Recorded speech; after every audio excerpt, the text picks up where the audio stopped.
Hi everyone, this is Robert. I'm a freelance translator, and today I want to talk to you about the chicken and the egg. So what is the chicken and the egg? Well, you hear this in many different situations and circumstances, but in dealing with freelance translation specifically, the chicken and the egg means that you need clients, but you cannot get clients without having a track record, i.e. past clients. On the other hand, you can't get a track record without having clients, and you can't get clients without having a track record, etc., etc., etc. Hence the chicken and the egg. So how do you start this cycle so you can keep going and having a track record and using that to get new clients and using these clients then for referrals, etc., to have a track record? Well, you need to get it starting somehow. And I'm going to present to you 5 different ways to do this. The first one is what I think is the most boring one, and that is SEO and marketing. This includes Facebook, Twitter, YouTube, etc. I call it the most boring because all of you will probably try it, and most probably with little or no effect. As you can see, I do it too. I'm here on YouTube, I'm also on Facebook and Twitter, etc. But if I had to rely on this to get clients, I'd probably be starving right now. This all works very well if you already have a name brand out there, like Coca-Cola or McDonald's. But if you're just starting from scratch, please don't believe that if you build it, they will come, because they won't. Even if you use SEO or you use an SEO company, whatever you learn about SEO, other people are getting paid quite a bit to know more about it than you and beat you to it. So it probably won't be worth the effort for you if you're just starting out now. And I can say this from personal experience as well. I once paid a company close to $2,000 for SEO, and it was completely useless. And luckily, I learned from the mistake, and hopefully you can as well, because it definitely was like throwing money away. So anyway, that brings me on to point number 2, friends and family.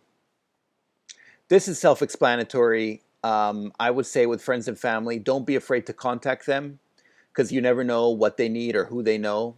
But obviously, you don't want to be the person who bothers them all the time about how you can offer translations, or asking them all the time if they need a translator or if they know someone who needs one, etc., etc. So you have to use your own judgment there.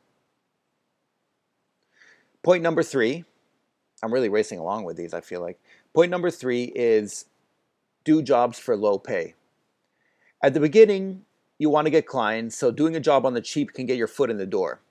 You should just realize one thing. No one will hire you for a cheap price now and then keep using you when you raise your price later.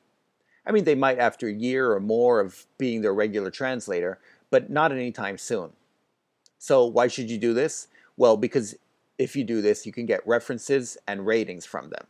You can tell them, I'm doing this at way below market price because I would really appreciate a good rating, obviously if they're happy with the translation. Also, have a plan for having them rate you ahead of time. You don't want to complicate their life. They're already taking a gamble with a translator who has no references, so the cheap price is still a risk for them. So make it as easy as possible for them to rate you later. If you want a quote, or a WWA rating from pros, or a 5-star rating on Elance, or whatever it may be, just let them know up front. Now, point 3 brings me right into point 4, and this is, rather than doing a job for low pay, to do it for free. Because if you're doing it for cheap, then why not free? You can tell the client you have the same reasons as above, as in point 3, and once again, make it easy for them to rate you. And also, once again, this is based on the premise that ratings and referrals are worth more at the beginning, since they help you with a track record later on. Some translators will say that offering your efforts as a translator and your skill for very cheap or for free will devalue everyone's translation. But I would counter that you have to start somewhere. And if you're worth anything, you will be able to use these references to raise your price later on. If you can't, then maybe you should either be searching for a different profession or possibly just working harder on raising the quality of your translations. Point number 5 is my favorite because it's very often overlooked, and that is to recognize opportunities. With the question of the chicken and the egg, you should recognize when a chicken, or an egg I should say, comes to you. It could be a chicken as well, but probably an egg works better. Here, just as an example, I had a friend who complained that someone had contacted him to do taxes, i.e. he was translating their tax statements, and when this French client, who was based in France, wanted to know if he could file the taxes in the US, my friend said no, because he's a translator and not a tax attorney or anything along those lines.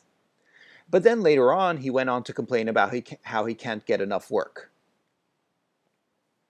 Anytime someone asks you to do something you don't normally do, you should recognize that you are being given an egg, if the metaphor is still holding here. For example, here my friend who lives in the US could have contacted someone who does file taxes and asked if they might be interested in working together on a translation plus filing kind of service. Then if it works out, it will be an excellent niche to offer prospective clients. This friend of mine already works with quite a few companies and translating their financial statements, so it would have worked out perfectly for him. So anyway, next time someone asks you to write an article, do a transcription, conduct some research, or whatever else, anything else that you don't normally do, you should recognize it as an egg. And this egg can get the ball rolling, so then you can have another chicken and an egg and a chicken and an egg, etc., etc. And obviously, once you have these, which translate into referrals and references and ratings on the major websites and whatnot, then it's a lot easier to get your new clients because you have something to point to. You have a track record. You can show that you are established as a translator. So anyway, I hope these helped. If I'm missing anything, please feel free to let me know in the comments. These are the 5 main points that I have identified, let's say, over the years doing freelance translation. But you might have noticed other ones that I didn't touch upon. So please feel free to let me know. I'm always interested in knowing new ones. And don't forget to subscribe for more freelance translation tips and tactics. Thanks. Bye.